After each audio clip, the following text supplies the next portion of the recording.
Morning, Jackson.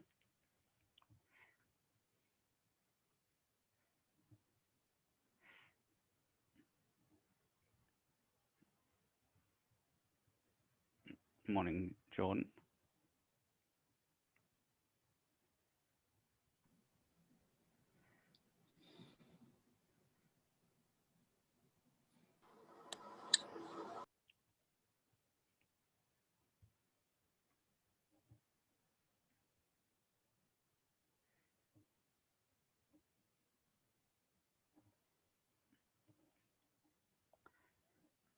Morning, Ali.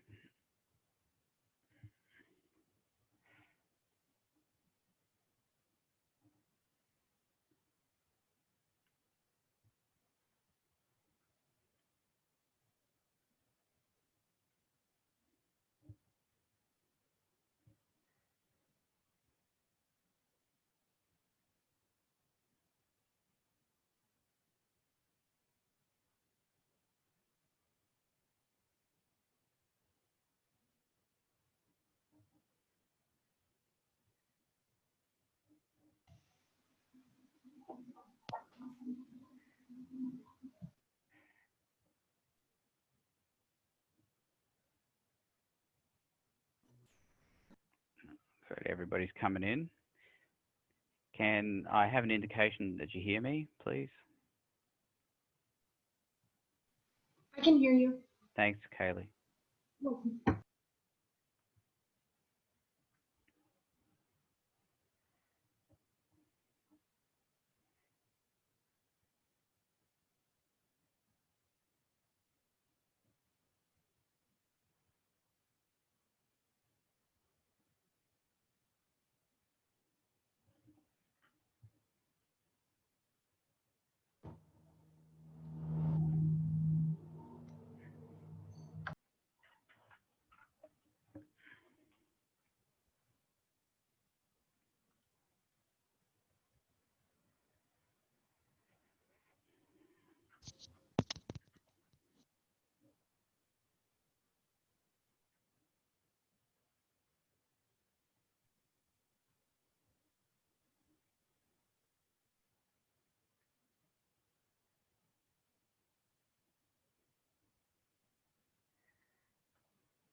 All right, 9:30. Thanks everybody for being here. Can you all see my screen? That's good. All right. We're going to be looking at Module 5 today, formulas and compounds.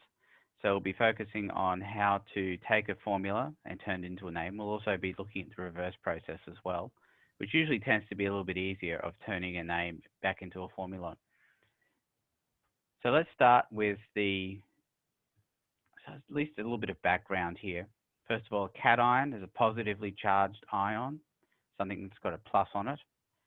Anions have negative charges on them. And when we're looking at formulas, what we find is that we'll have an element, then we'll have a charge that's superscript, and we'll have how many. He's already started. And then we'll find out how many of them there are as a subscript here. If somebody could please mute. So if you've got something like SO42 minus, what it's trying to tell you is that the charge on that entire thing is -2, and that there's 4 oxygens and 1 sulfur. So the 4 only covers the thing next to it. Now, if there's parentheses, that's a different story, but when we're looking at polyatomic ions like this, we don't see any parentheses until we actually put them into compounds. So we're going to be dealing pretty much with binary compounds, and binary compounds have a cation and an anion. And the rule that goes with these is that the positive and negative charges have to match up. Everything we do is predicated on that story. And we're going to be looking at how to do that. So you might hear the term oxidation state or charge. That's the same thing. And there are certain charges that we already know exist on certain elements. So anything in group 1A, let's have a look. I'll see if I can, I'll go to the next page. I think I've got a picture of it here.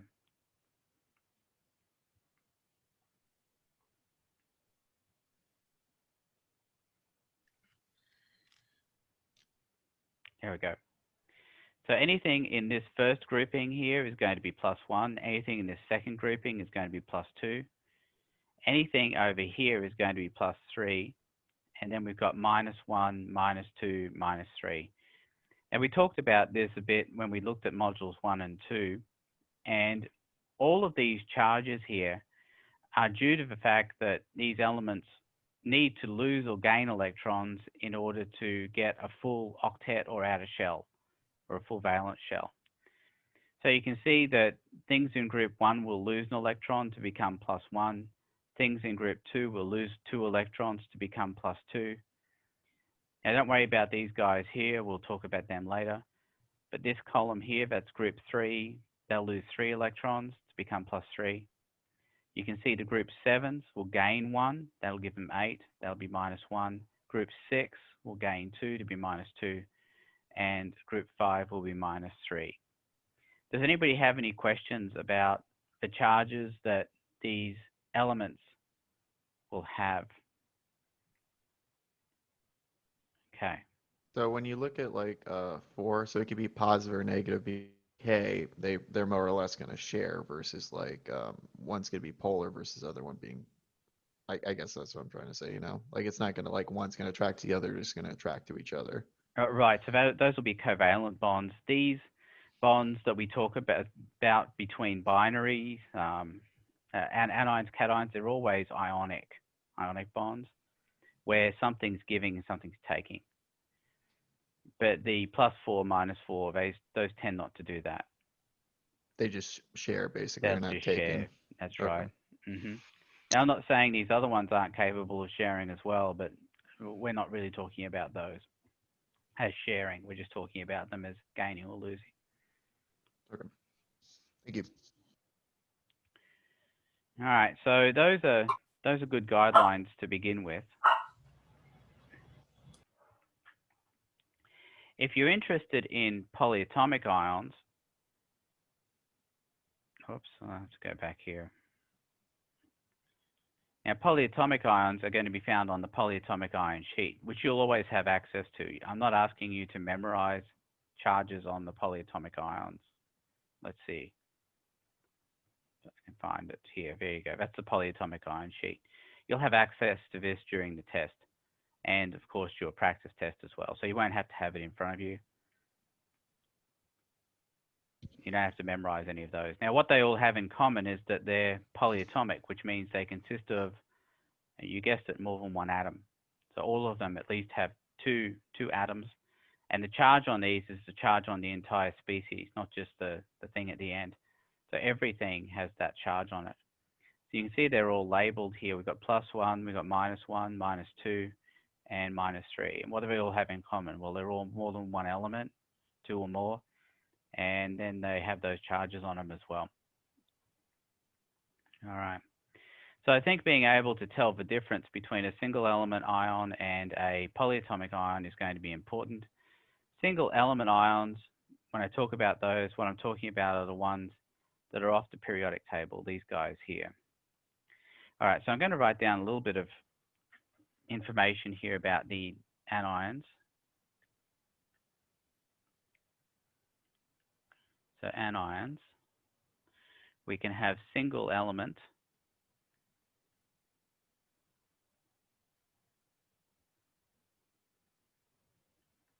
and that's the periodic table.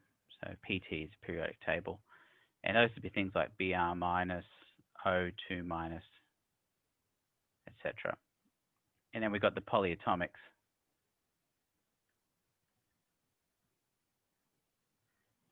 And of course, those are on the sheet, and those would be like SO4, 2-, OH-, etc. So it shouldn't be that big a deal to be able to tell the difference between a single element ion and a polyatomic ion. Does anybody have any questions so far? Okay. Well, let's look now at the cations, and this is where things get a little bit more difficult. And we have two kinds of cations. We have type 1, and type 1 cations have a set charge. They never change. And those would be the ones in group 1, group 2, aluminum. I'm going to add a couple more to this list as well. Zinc, cadmium, silver. All of those have set charges. I'll go ahead and put the charges on there.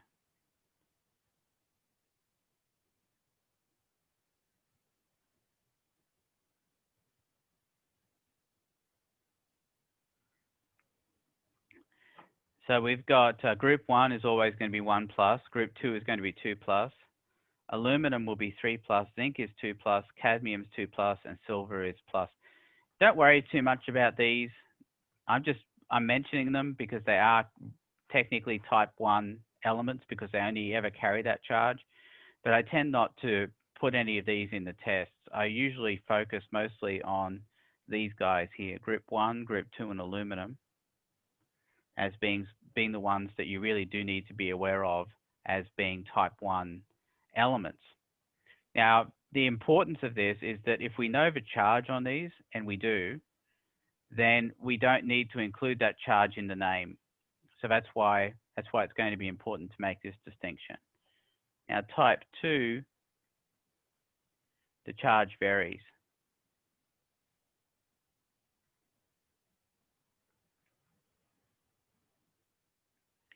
And we're going to have to find other means to get that charge, and then we also have to put it in the name as well.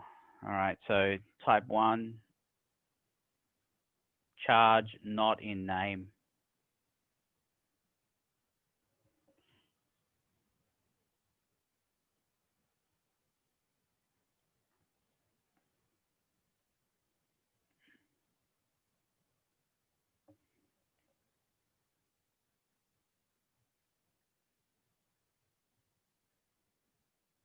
And here the charge is in the name, and that's important. So that's pretty much everything we need to know there.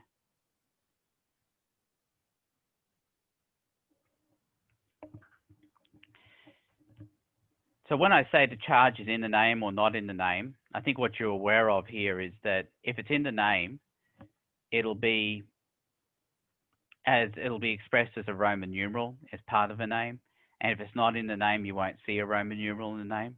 That's kind of the entire point of what I'm getting at. Does anybody have any questions so far?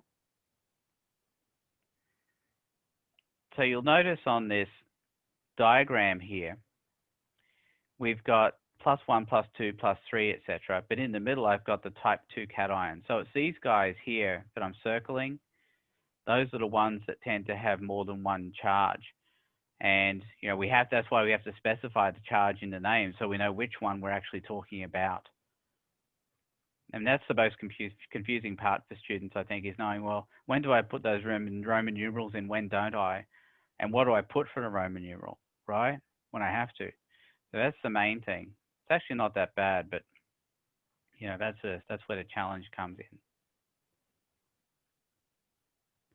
So the first one we're looking at is the type 1 cation.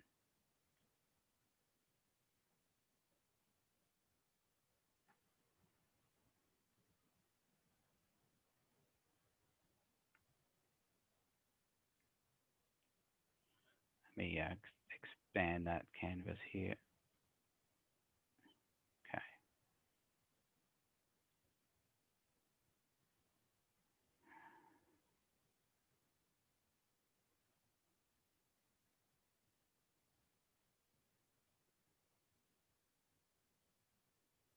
Okay. So we're looking at type 1 cation plus single element anion, and examples are something like this, NaCl. And all we do is we just say the metal, which is the metal name, so it'd be sodium, magnesium, Mgi2 would be, Mg is magnesium, Al is aluminum. And then, of course, we have the anion part, and the anions always end in IDE. Now, the reason for that is because if you've got something like NaCl, it's really Na plus Cl minus. So that's called the sodium ion. And this is called the chloride ion, not the chlorine ion. Now, chlorine is a different kettle of fish. Chlorine doesn't have a charge. But when it has a charge, it has this name as IDE. I know you might be wondering, why don't the cations have a separate name as well? Well, they don't. So it's just a name of the metal. I don't know why. It's beyond me. But you'll notice all we do then is put the name together. And you'll notice that because we're dealing with sodium, magnesium, and aluminum, which are type 1 cations, group 1, group 2, group 3 cations, then we don't put any Roman numerals or anything in the name. So it's just sodium chloride, magnesium iodide, aluminum oxide. So those are pretty easy kinds of things to name. Does anybody have any questions about those?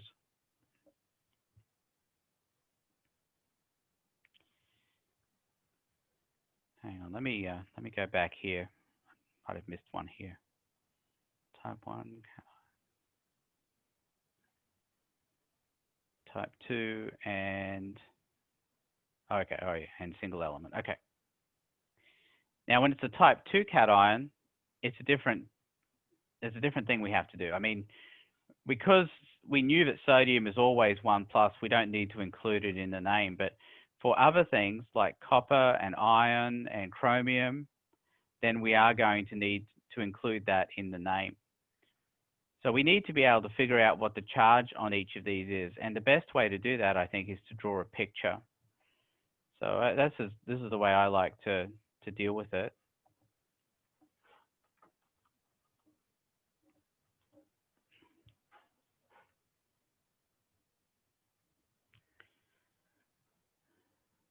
Sorry. Still got this thing at the back here. Move that to the bottom. All right. There we go. So by drawing a picture, I mean like this. So you've got Cu, and we've got Br, and we've got Br. That would be what CuBr2 is. And this is why it's important to be able to distinguish between a polyatomic ion and a single element ion, so we know what to do with those subscripts, which I'll go through a little bit more in a second. We know that Br is in group 7, so it's -1. So I'll go back and I'll show you how I know that.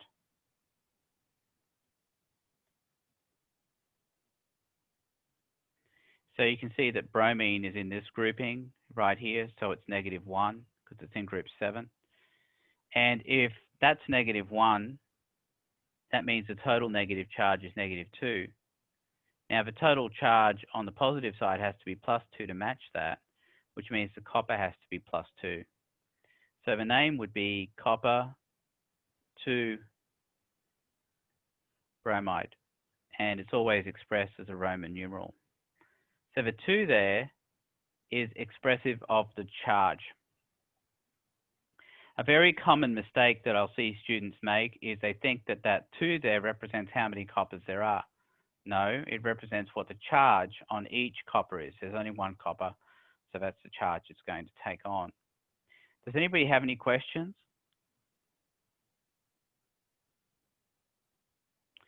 So the basic way of doing this is kind of like this. It's kind of like an arrow that starts on the negative side and then goes back to the positive side. So at this point, what's important for you to understand is why I put a Roman numeral here and I didn't put a Roman numeral in the other one. That's what I want you to understand, why I did that. And again, the reasoning is because if you're dealing with something in group 1, group 2, or aluminum, it has a set charge, which means there's no need to put that Roman numeral in the name. But for something like copper, it could be +1 or +2, and we need something in the name to specify which one it actually is. And the only way we know that is by looking at the negative charges and then being able to go back and see what the positive charges are based on the negative charges, which we already know. Does anybody have any questions?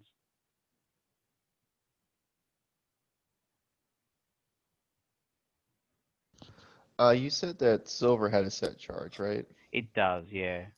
So I see it could have like I don't know. I have this periodic table with all like the charge updates. It says it could be +3, +2, and +1. Well, It might be updated. pretty. No. It's pretty. For the most part, silver is +1. It's pretty rare for it to be anything else. It can be those charges, yes, but only under very special circumstances. Okay. 99% of the time, it's going to be +1. So we choose not to put a Roman numeral in front of it. Okay, Right. gotcha. Yeah. I know that's a little bit confusing, but the thing is that pretty much all of those ions, I mean, technically I could make an Na2+ ion. It'd be pretty hard, but I could do it. But it's not particularly useful. So when we're talking about relevance of like it's happening in nature versus like man-made. Yeah, pretty much. Yeah. Okay. Yeah, I mean, you have to force those things a bit, you know? Sweet. Thank you. Okay. All right, so what's next? We got Cr2s3. Yeah, this one's a good one.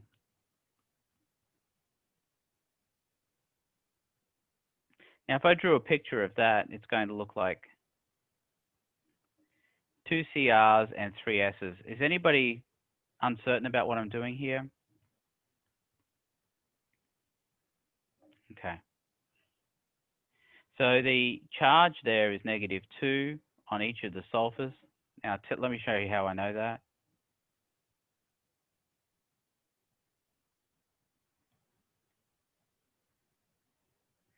If you look where sulfur is in the periodic table, it's here in group 6, which means we need 2 electrons or a -2 charge in order to give it its octet. So each of those is going to be -2, which makes the total there -6. That means that the total on the positive side has to be +6, which means each of these needs to be 3+ to make that happen. So the name there would be chromium 3 sulfide. All right, does anybody have any questions?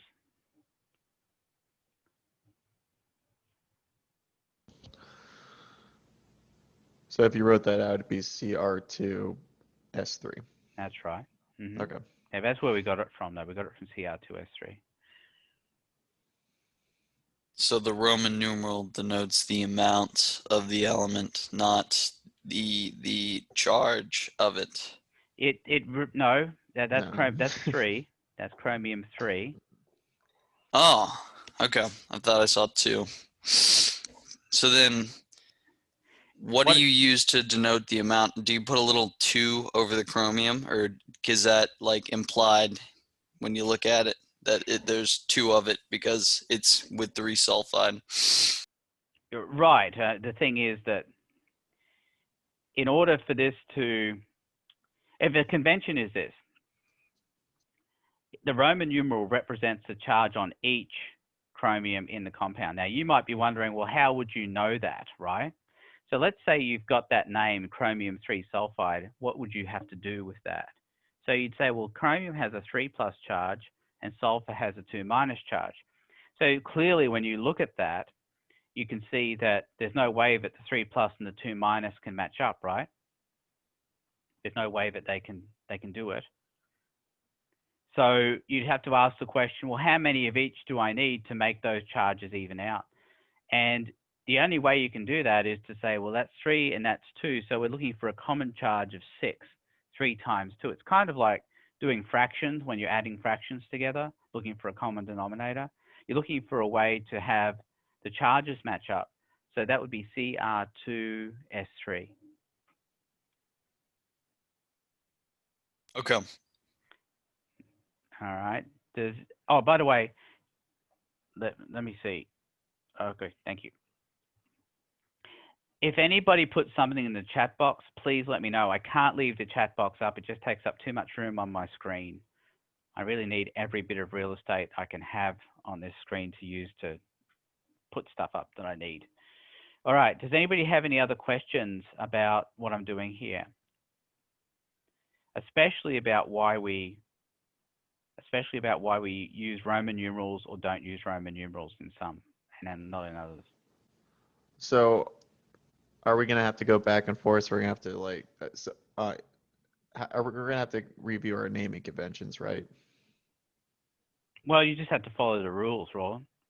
Okay, just brush up on Unfortunately. the, yeah, well, I got that there. Just brush up on the rule. That's right. I didn't know if like you would give us the name and then we have to do the. Oh, no, it'll be both directions. I'm going to Okay. give you, yeah. That's what I was just Yeah. checking. Yep, it's going to be both directions. All right, thank you. Okay, now type 1 cation and polyatomic anion. So let's say it was NaOH. It's pretty clear that that's a polyatomic ion because we've got two elements there. Mg, sorry, Mg3PO42. That's clearly a polyatomic ion as well. Now you'll notice here that when we've got these parentheses, that tells you how many there are of that polyatomic ion. So let me give you another example. It's a little bit more difficult than the ones here. Let's say I had something like this. Say MgCO3. I'm going to do a polling thing here. Let me see, polls. I have a question.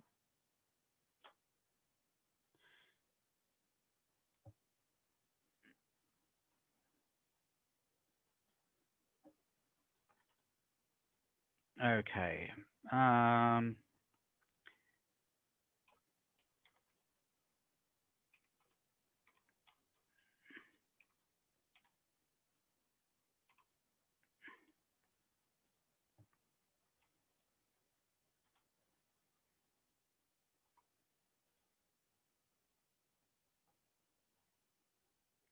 Okay. Okay. So the question is, how many CO3 groupings are there? Sorry, let me move this around a bit. There we go. In MgCO3, how many CO3 groups are there? So go ahead and see if you can answer that.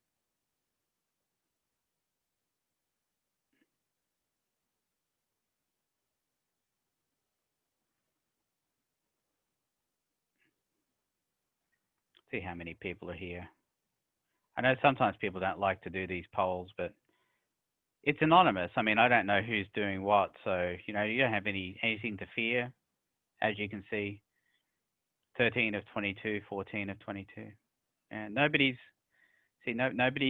gets embarrassed by anything. So there's no fear of voting. I'm trying to bring out the vote here.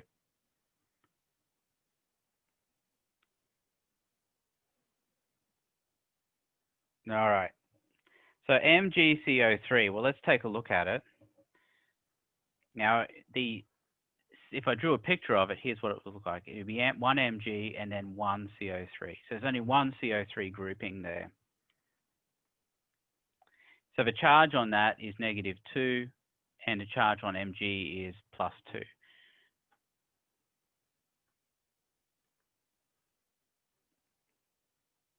So as you can see, a lot of people said 1, that's fine, 40%, but a lot of people also said 2, 3, and 4. So let's see.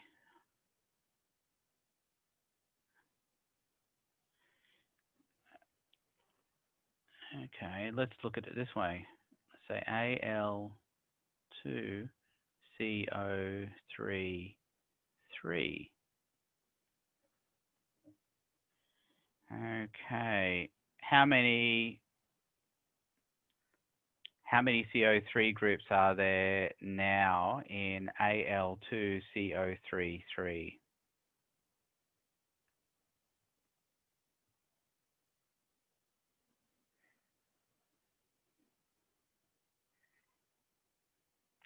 Looks like there's one answer that's pretty popular.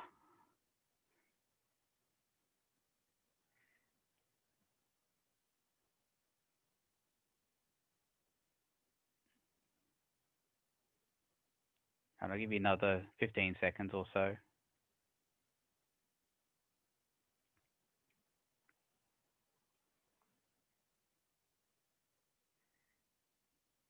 Okay. So if we look at that, the number of CO3 groups will be determined here by the by the number on the outside of the parentheses here.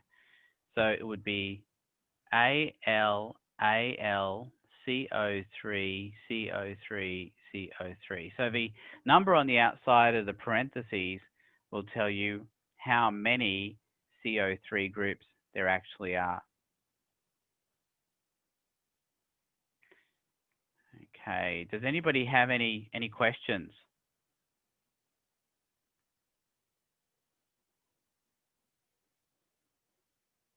Hang on. All right, I'm going to end polling here. We'll do it again. So I'm going to put up another one here. Let's see.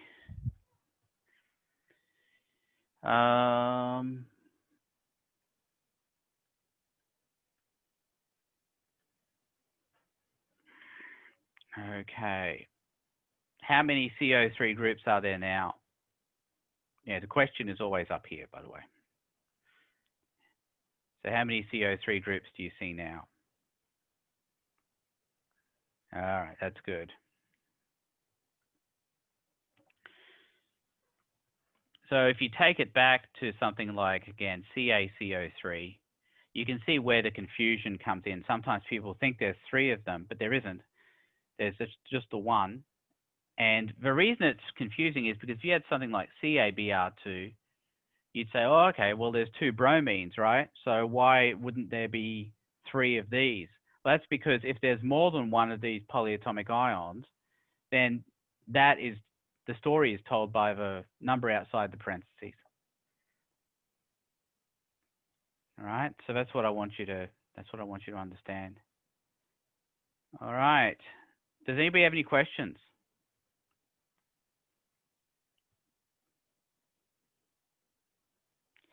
Do you see the poll on the screen when I put it up like that? When I'm sharing the screen, do you get to see the results, or do I have to share them? You would have to share them. Oh, okay, you didn't see them. Yeah, I didn't see the answers. Oh, okay. I thought it was because I was sharing my screen. And, you know, well, I guess it's smarter than I thought it was. All right. Okay. Well, I'll know in the future. Thank you, guys. Does anybody have any questions? So, a bunch of people at the beginning thought there was more than one of these. 1, 2, 3, 4, all sorts of answers I was getting for that. But now I'm hoping that you'll have a better feeling for how many of these there are. Does anybody have any questions? So if you have 2 type 2 cations, like 2 transition metals, but neither of them have Roman numerals behind them, do you just have to like look at the periodic table and see which of the charges match up with each other to figure out what their charges are? Well, you only ever have one. You only ever have one element. So I'm not really sure your question here. Let me see. Let's look at something like this. So for something, can you reword your question? No. Okay. No, because it was, sorry, I wasn't thinking. I forgot about. Oh, okay. I was thinking of like if it was like if you had like multiple transition metals or multiple. You won't. It's only ever one or whatever of each, you know? Okay. One of each type anyway. Okay, sorry. That's all right. So when you've got something like, here we go. So this is a really good example here. Say CrPO4. The question you're asking, I will try this polling again. This time I'll share the results. Okay, so relaunch polling. It's not really what I want to do. I'm going to put another question in.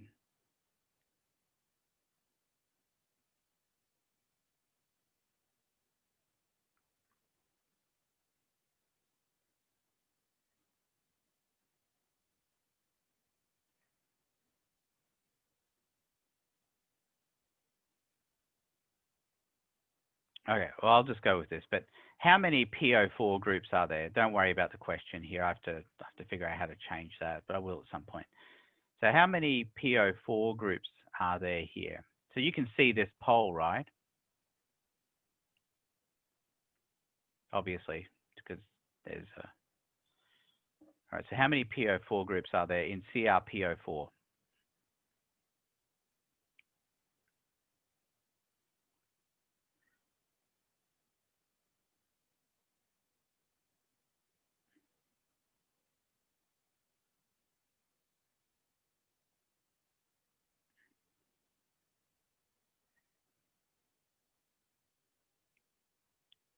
Okay, I'm going to end the polling here. I'll share the results. So there you go. So you can see that most people said 1, because that's right, there's just a 1. A couple of people said 2 and 4, but you see the thing is there's just a 1 here. If there was more than 1, there'd be parentheses around it. That's how you know. If there's no parentheses, it's just 1. Does anybody have any questions?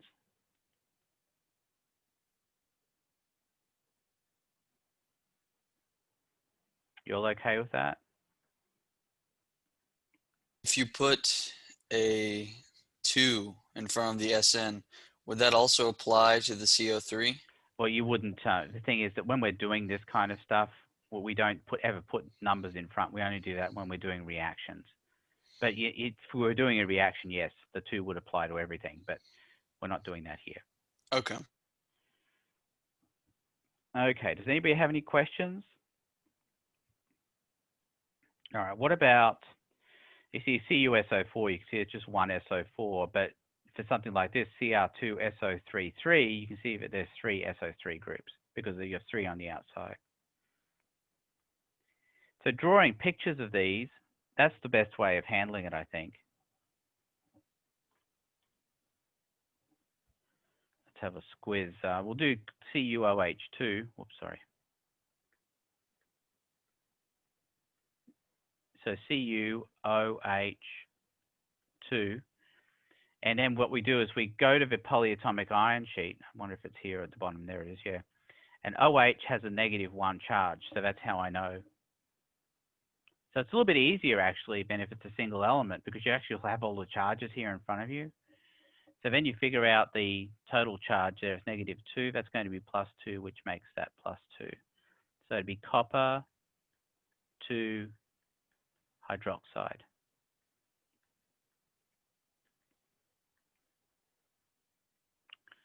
All right, does anybody have any questions?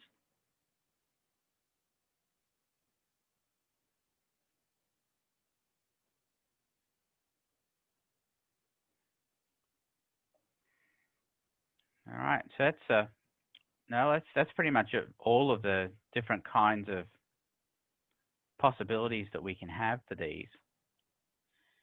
And yeah, the main thing is just knowing, well, is it a type 1 or a type 2? And does it need a Roman numeral or does it not need a Roman numeral? And that's really all there is to it. And obviously knowing how many of a certain polyatomic ion there are, that's the other thing. Does anybody have any questions? The best way through this is to practice, and there's this assignment that you're not going to like very much, but is really good practice.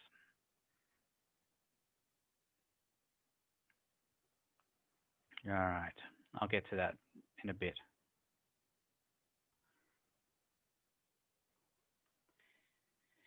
All right, naming acids. Oops, sorry, wrong screen. Okay. Acids. So if you've got H something, HX, where X could be a polyatomic ion or a single element, HX, that's going to be, generally it'll have the word acid next to it. That's what you're looking for. That's how you'll know it's an acid. And the H here, or the acid, it tells you that the H is there as H+. And that's what we're looking at. Now, there's two kinds of acids that we talk about. One's where the X is a single element ion or anion.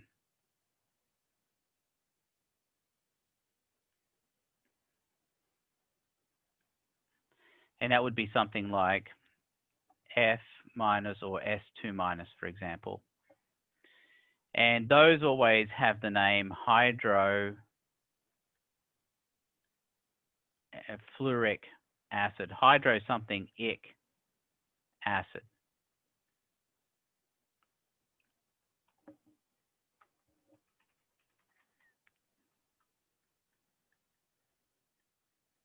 There we go. And hydrosulfuric acid. Now the hydro isn't talking about the hydrogen. I think whoever came up with this naming system was an idiot. I don't like it at all.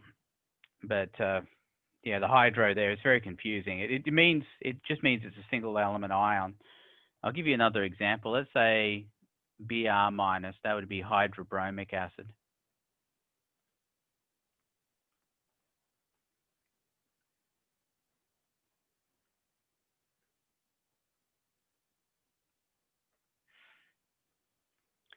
But the reason it's important is, let's say X is a polyatomic ion. Let me move this up a bit.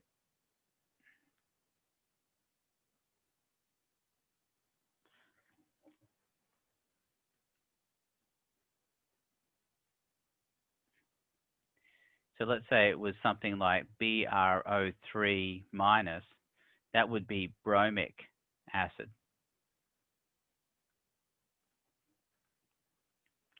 Because that is bromate.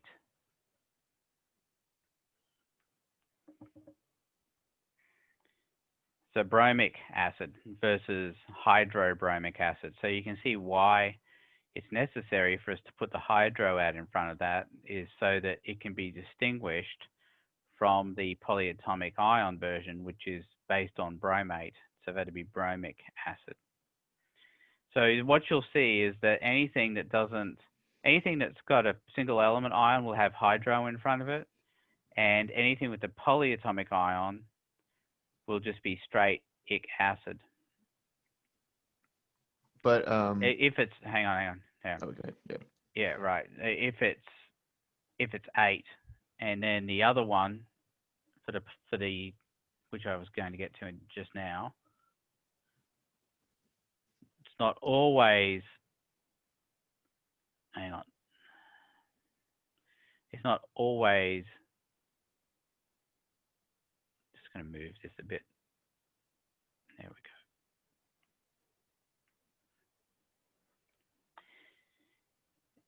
Let's say it was SO3 2-, that's going to be sulfite. And the name there would be sulfurous acid. The important point I was just trying to make here, though, is if it's a polyatomic ion, it'll never have hydro in front of it. But if it ends in 8, if the polyatomic ion ends in 8, it becomes ic acid. If it ends in 8, it becomes us acid. But there's no hydro in front. And that's the main point I'm trying to get at here. Okay, and I just wanted to confirm, like, acids, they have hydrogen in it, right? Still, it doesn't matter. Yeah, Okay. yeah, H But plus is always the cation. okay, so there is always hydrogen present in acid. It's just that the hydro has nothing to do with the H. It just has to do with the single. Gotcha. That's exactly right. It's annoying, isn't it? Because it's really misleading. Well, that's where I made my association before. That's why it's a little confusing. Well, I didn't, whoever came up with the name, then I think they need a naming system. I think they need a talking to. They're probably dead now. Whoever came up with it. I don't know who came up with it. But I tell you what, they have a lot to answer for. They have a lot of students. You know, I think they did it as a joke, actually. All right. All right, let me go back here a little bit. Does anybody have any other questions about the naming of acids?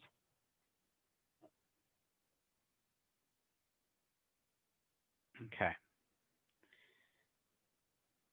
All right, the next one here is the compounds of two nonmetals. Now for this, you need these funky prefixes, right? So there they all are there. You actually, those are actually on the polyatomic ion sheet as well. I wonder, let me go back. I'll go back one page here. 2 pages. Okay. So down the bottom here, you've got the prefixes. These are actually on the polyatomic ion sheet, so you don't need to memorize any of these. But the idea behind the naming of compounds of two nonmetals is that you tell how many, whoops, I went back too far here. You need to say how many there are of each. Now let me show you what distinguishes nonmetals and everything else here. So on the periodic table, what you'll see is this, well, I don't know if you'll see it on some periodic tables, but this is the steps that separate the nonmetals from the metals. So anything on this side tends to be non-metallic. Anything on this side tends to be metallic. And the stuff that's non-metallic, when they combine together, they're sharing, they're covalent bonds. That's why they're not named the same way. So when I take a look at compounds of two nonmetals like P2S5, it's diphosphorus pentasulfide. You also notice that the second element ends in IDE as well, so that'd be diphosphorus pentasulfide. Now, when there's only one of the first element, we drop the mono, so it's carbon dioxide. And this one's carbon monoxide because we put the mono in if it's on the second element. Now, the reason for that is because most compounds have only one of the first element. Not all of them, but most of them do. That's why the mono is dropped on the first one if there's only one of them. Does anybody have any questions?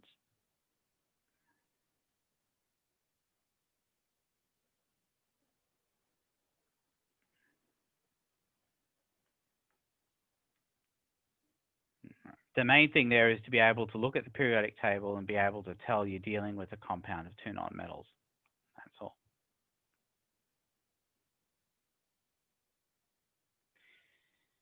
All right, so when you're going from names to formulas, it's a little bit easier than going the other way, I think. For type 1 cations, you're going to have to know the charges on the various groupings. So you will have to know these charges here, +1, +2, and +3. I think in some ways the type 2s are easier because you've got the charge directly in the name. So your iron 3, that's Fe3+, lead 2, that's Pb2+, chromium 3, that's going to be chromium 3+. So in some ways that's easier. Don't worry about the Latin here. All right, so let's go through some examples. So let's say you've got something like calcium bromide.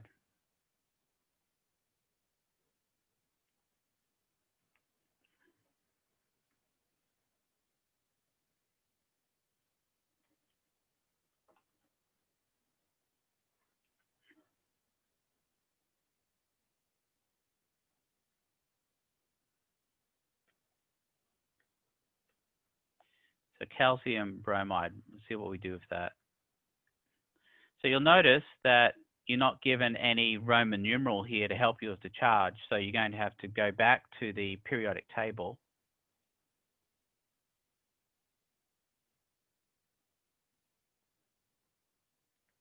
And look where calcium is. Okay, it's in group 2. It must be +2. Obviously, you won't have that +2 on your periodic table, so you'll have to know that.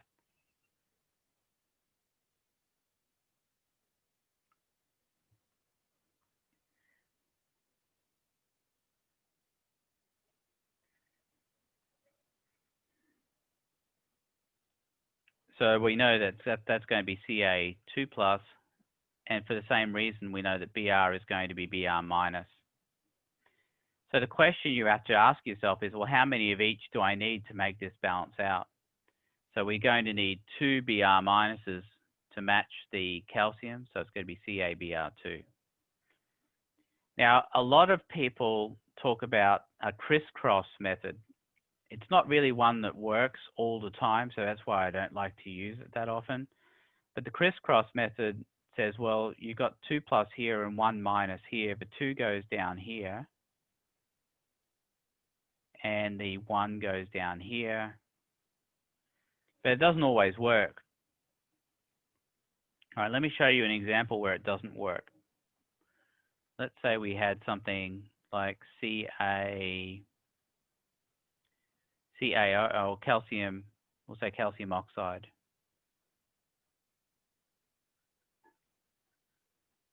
So that'd be Ca2 plus and O2 minus, right?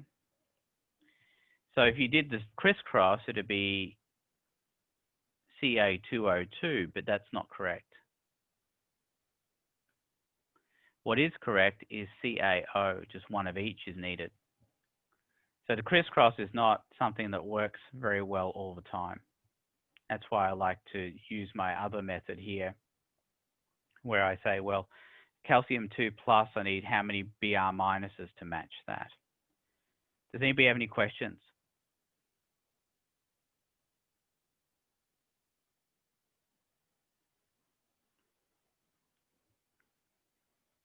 Any questions?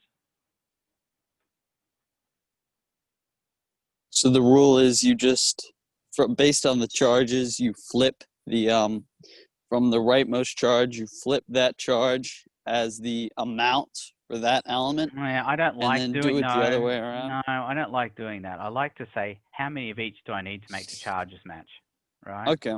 Yeah, no, that makes more sense to me. Yeah. So if I had something like aluminum, this one's a more difficult one, aluminum sulfide, whoops, aluminum sulfide. I know that aluminum is Al3 plus, sulfur is going to be S2 minus. And it's like I had said before, how many of each do I need to make that match up? I know it's going to be more than one, so it has to be, common charge is 6, so I'm going to need 2 aluminums and 3 sulfurs to make that match up. So if I've got 2 aluminums, that would mean I've got plus 6. If I've got 3 sulfurs, that means I've got 6 minus, so it matches. All right, does anybody have any questions?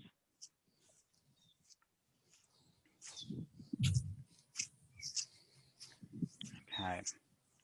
Does anybody have any questions at all about anything we've said so far? All right, let me show something else here. All right, let's have a look. SN3PO42, let's do that one. I'm a little iffy on acids. So I know, I guess, like, could you help me, like, if I read the name like a bromuric acid or something like that, how would you write it out, basically? Oh, well, I haven't done that yet. I'm getting to it. Oh, okay. Yeah, I'll get to that next.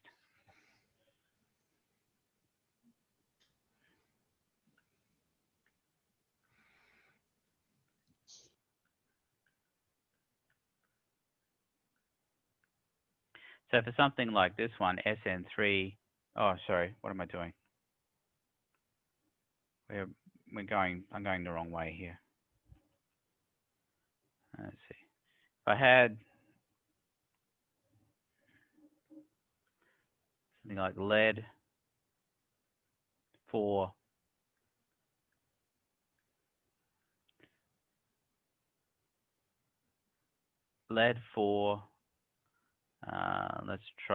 we'll try carbonate. So that would be Pb4 plus, and carbonate is CO3 2 minus. And again, I get that off the polyatomic ion sheet. So the name or the structure of that would be PbCO3 2.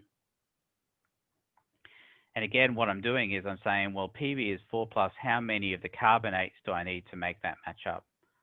And you can see it's just going to be 2 carbonates to 1 lead. So it'd be PbCO3 2, and we put the parentheses around the CO3 and the 2 on the outside. Does anybody have any questions? For transition elements, Mm-hmm. some of them we don't need the Roman numerals, right? So how do we know which ones need them and which ones don't? Well, the only ones I talk about that need them would be zinc, silver, and cadmium. Those are the ones that have set charges. But as I said on the quizzes, I don't include any of those anyway. Okay, so for the most part, they do need them, except like some exceptions. Yes, that's right. I know we all hate exceptions, but that's how it is. So, but here's Okay. the thing: if you saw zinc carbonate, right, it wouldn't have a Roman numeral, so you'd already know that it must have a set charge. Do you see what I'm saying? Okay. Yeah. But you Thank wouldn't you. know. But you may not know necessarily what that set charge is, right? If it was zinc. What kind of helped me was like aluminum, zinc, and silver are like in a row. I was just about to show that. I was just about to show it. Here we go. So you got zinc, silver, and cadmium. So, and aluminum. So you got aluminum is 3, zinc is 2, silver is 1, and cadmium is the same as zinc. So it's going to be 2. 3, 2, 1 down the diagonal like that.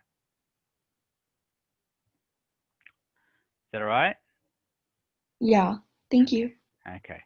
But you're right, Christina. I mean, it's tough. I mean, if you don't know the charge, you don't know the charge. But you know, if you, and yeah, that's why I don't include any on the quizzes, because I don't like exceptions either.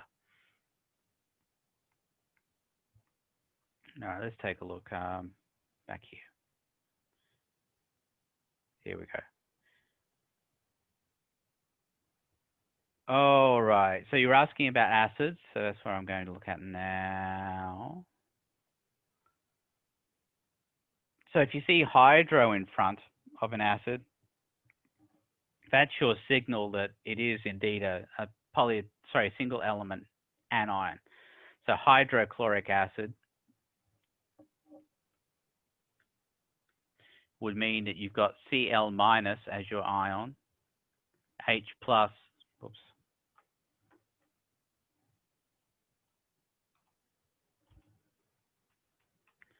H plus is your cation. I'll put that out the front here.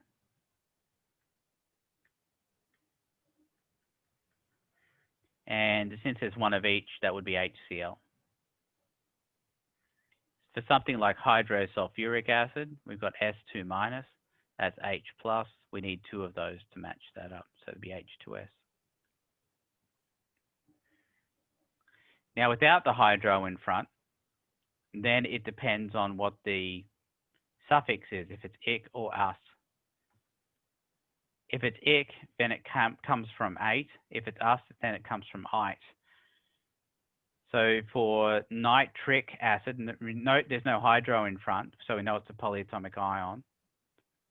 Let's see if I get a polyatomic ion here, polyatomic ion sheet. Let's go back here. Go back to page 4.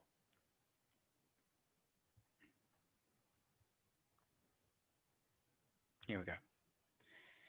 So you'll notice that some of these end in 8 and some of them end in ite. The ones that end in 8 tend to have more oxygens than the ones that end in ite. So if you look at nitrate, it's NO3 minus. Nitrite is NO2 minus.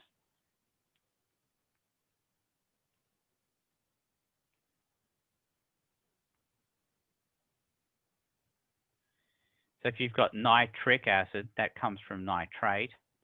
So that'd be NO3 minus, which would make it HNO3. Nitrous comes from nitrite. That would be HNO2. So if you ever see like a ic or us, you always put hydrogen in front. So hydrogen in an acid's always going to be the cation. Yes, that's right. Every Okay. time. Whether there's hydro in front or not, but the hydro in front will always tell you it's a single element ion. Versus a polyatomic. Okay. Yeah, that's the main thing. It's annoying, isn't it? So basically we could say a rule for an acid, like the reason why it's called an acid is because the cation is always hydrogen, right? Exactly, H plus. Okay. That's right. Okay. There's a little mnemonic I have here. Ick to ate. It was icky, so I ate it. And us to ite, lighthouse. So that's how you can remember it. Sweet. All right. No, it's annoying. I know. Tedious. Tedious. Yeah. So if you've got the two nonmetals, phosphorus pentabromide, 1 phosphorus, 5 bromines, PBr5, carbon disulfide, CS2, dinitrogen tetroxide, N2O4. Again, remember you have these prefixes here. You'll have them on your polyatomic ion sheet. You don't have to memorize them. So coming up with those is not that difficult. All right. Does anybody have any questions? What is the rule for when you use these mono and di and tri? When Like what specific set of elements? When you're dealing with strictly nonmetals.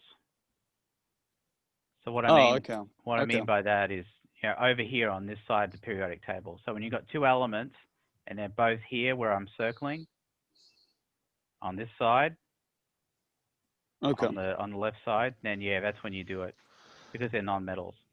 Does that include transition metals? No, just anything on this side of the steps. Okay. Those are all nonmetals. All right. Okay, good. No. Did anybody have any other questions about this? Well, let's take a look at some of the things here. So this is the really cruel assignment, the matching assignment here.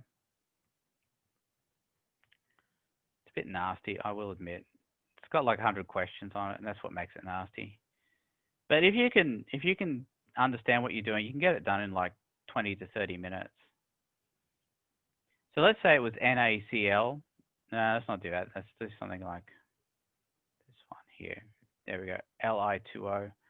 What am I looking for? Well, I'm looking for single cations. So if it was Li2O, what I'd be asking you to do effectively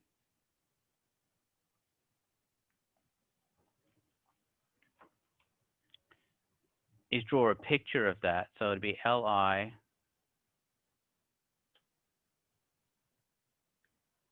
it'd be Li, LiO, that'd be Li plus twice and O2 minus. So that's Li2O there.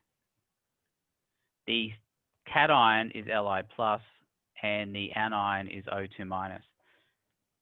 The cation isn't Li, it's not Li2 plus or anything like that. We're talking about just a charge on each part here, one of each. So the answer there for Li2O would be this one, Li plus, not any of those other answers. For oxygen, it'd be O2 minus, and again, it's tricky because you have to be real careful about where the subscripts and the superscripts are. I do that on purpose to make sure that you're understanding that. And that would be O2 minus there. So yeah, that's a bit of a cruel assignment. And in order to get to the credit quiz, you actually have to get through that assignment. It's very frustrating. A lot of people don't like doing it. But in the end, a lot of people, not everybody, but a lot of people begrudgingly say, well, yeah, I get it. I see why he's making me do this.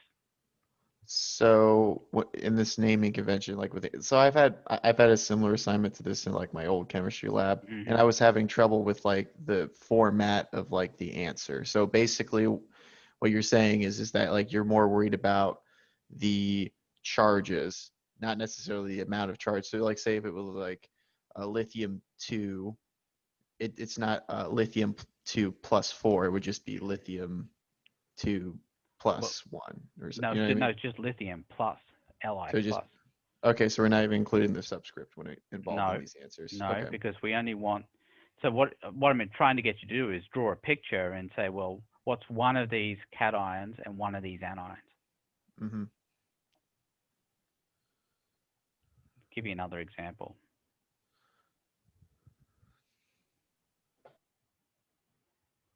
No.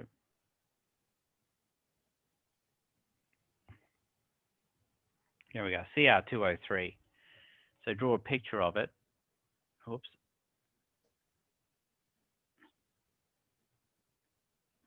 And that'll be O2 minus, O2 minus, O2 minus, and Cr3 plus, Cr3 plus. One of those is Cr3 plus, the other one is O2 minus. So the answer would be Cr3 plus. If I can find it here, here we go. And O2 minus would be the anion. So that's how you would do it. So you're just more worried about the charge then. So you're Yes, not that's including right. subscript at all. Okay, No. thank you. No. Perfect. So single, that's what I mean by only a single anion or single cation. I say that in the directions at the beginning. Okay. Okay. Now, once you've gotten through that, then you've got the practice quiz here. And this is going to be pretty similar to a credit quiz. So the idea is that you're given, first of all, names, and you're looking for formulas, and then towards the end, you're given formulas, and you're looking for the names. Oh, the other way around. Okay. Maybe it's a mixture. It's just a mixture of the two, where you've got names to formulas and then formulas to names. There's also acids thrown in here as well. And you'll notice that some in all of these, none of these is a possible answer. So that makes it a bit cruel, and sometimes none of these is the answer. That's just cruel, isn't it? Oh, gosh. Yeah. All right, so I'll go through some of these.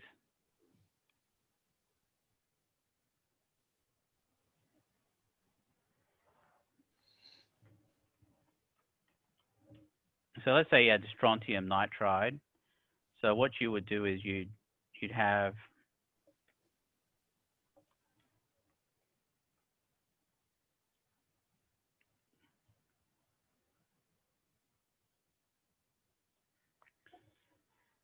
strontium is Sr2 plus and nitride is N3 minus. And then you're asking yourself, how many of each do I need to make that even? So it would be Sr3 and 2 would be the answer for that. And if you couldn't find Sr3 and 2 on here, you'd have to put none of these. Now I'm looking at it. Yeah, Sr3 and 2 isn't an answer, so I'd have to go none of these. Oh, that's cruel, isn't it?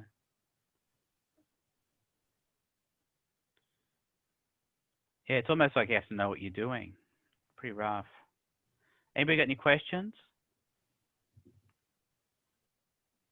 I have a question about the grading of these assignments. Yeah. Which is, they're all due on the week of test 1, right? Well, they're all due. Well, let's have a look. Well, I'd have to, I have to open up another thing here. Let's go.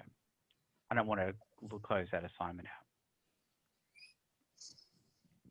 Let's see when they're due. Okay, per the syllabus. And of course, you know, obviously you'll see this come up on the calendar as well. Now, the thing is, just because they're due on a certain night doesn't mean you have to wait till that night to do them. Yeah, I know. Right? It's very unwise to wait until the last day. All right. So here's the go. All the homework is due 9/13, so about 2 weeks from now, right? Okay.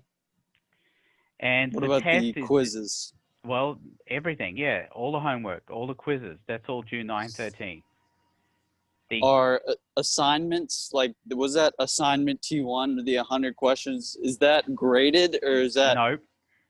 No, you have to get 80% on that to get to the practice quiz, to get 80% on that to get to the credit Oh, quiz. okay. Okay, I see how you do it. All right. Yeah, it's cruel, I know. A lot of people don't like it. I always get dinged on it in my in my SSIs, and you know what?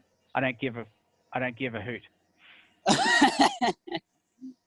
You know, you ding me all you like. I'm never going to change it because why?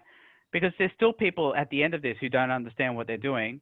So it makes me wonder, you know, if everybody's getting 100% on it, I'd say, oh, okay, maybe I should stop doing this. But when people aren't getting 100% on these tests, or even 80% or 70%, I've got to wonder how much understanding is going on. And if you do the work, then you'll No, it makes you'll sense. be If fine. you I'm do not talking just to you. I'm talking to everybody here about this. So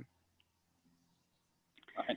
I'm not trying to be defensive. I am a little bit, I guess, but yeah, a little bit. But 9/13, that's when all the homework's due. Okay. Now, I have thought about in the past. I've thought about making them due during these weeks, but I figure, well, look, you guys are old enough to, you don't need me to push the deadlines. You can, you know, you can make your own timings and everything. But you know, the thing is, I know the reality. There's going to be a whole bunch of people who are going to not do this. Well, that's on them. But I'm not going to remove the flexibility from everybody else just because some people can't stick to deadlines. But I don't know. If anybody wants to give me any feedback on that, if they'd rather I had have put deadlines for the homework in here, I could have done that, but I didn't really want to. I think it's, well, you know, you're not kids anymore, and I feel like, you know, you all should be able to manage your own time. All right. Oh, time we got here. I'm covering my clock. Here we go. 10:39. All right. Chromium bromide, 3 bromide, chromium 3 bromide.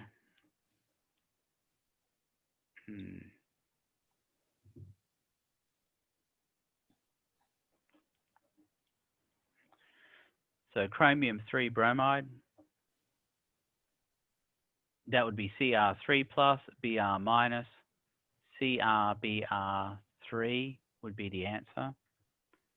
So chromium 3 tells you it's chromium 3 plus, Br is 1 negative, and there he is there. There's your answer. So that one wasn't none of these. Sometimes it is, sometimes it isn't. Hydrofluoric acid, hydro in front tells you it's a single element. So you say F minus and H plus, that'd be HF. All right, any other questions? Any questions? Nitrogen disulfide. Well, this one is one with 2 nonmetals. So it'd be NS2 would be the answer. So 1 nitrogen, 2 sulfurs. You'll notice that there's never any dis or tris or anything in any of these names up here, like chromium 3 bromide. You'll never see dis or tris in that. That's a good way of knowing that you are dealing with a 2 nonmetal compound. All right, does anybody have any questions? Anything general or anything else? Well, the thing is, if you do the homework for this, you know, you'll be fine. You'll understand it a whole lot better. That's the whole point of doing the homework. I know it's a bit cruel, that 100-question assignment, but it should only take you about 30 minutes if you know what you're doing. If you don't know what you're doing, it's going to take you a whole lot longer, but that's probably why you need to do the assignment anyway. All right, any questions? So we'll start module 6 on Wednesday. And if you look at, let's go back and look at the syllabus here, and I'll just give you an idea of the schedule we're going to follow here. So we've got, well, you know, it's supposed to start module 6 today, but we'll handle it all on Wednesday. And then we've got Labor Day on Monday. That's next week. So there won't be any class that day. And then Wednesday I wanted to spend on review. and then you'll have all the time to do the rest of the homework and then to do the test. Now, remember the test doesn't have to be done on 9/14. You can do it any time beforehand. And I'd recommend doing that. Since you have to do the homework as well, you may as well, I'd do the test and see how much homework I had to do in order to get the grade I wanted. I think I might be inclined to do that. That way you do the test early. That's my recommendation. Sometimes people like to do the homework first, that's fine. But do everything early. That would be the best. That would be the best thing to do. All right, any other questions? Anything else? All right, well, we'll leave it there for today then. And if anybody wants to hang around and ask me anything, they're more than welcome to. I'll see you all Wednesday. Bye.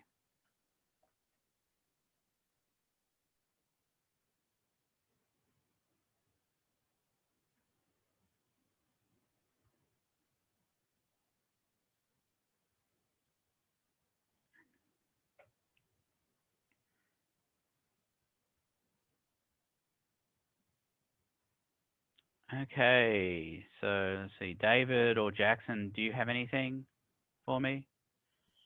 No, I didn't have any questions. All right, Jackson. Have a good day. Thanks, David.